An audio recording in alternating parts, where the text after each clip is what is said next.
Welcome to a new video from the Parts channel.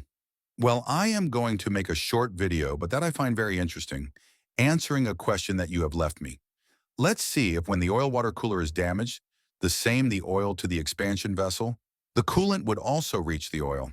The answer is yes. In the expansion vessel, it is easier to find traces of oil, but in the oil, finding coolant fluid can be a little more complicated, depending on how long this breakdown takes. Depending on whether you know the level of oil that was there before the breakdown. Look, I'm telling you that the normal thing is that yes, in this one, for example, I had that problem. It's already solved. The oil and water cooler broke down. Look, now I clean the dipstick oil and I enter again. To see exactly the level it has, here you will see that the oil level is more than 2 centimeters above the maximum. In addition, by touch, it is detected that in the oil, there is coolant liquid.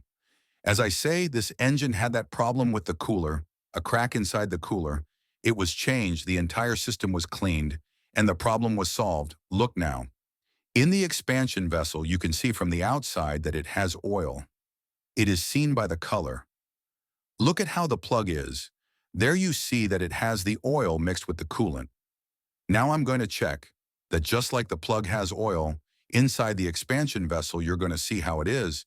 It's full of engine oil. If the oil water cooler breaks down, just as the oil reaches the expansion vessel, because it mixes with the coolant also comes to mix with the oil, and it would also be detected on the dipstick of oil.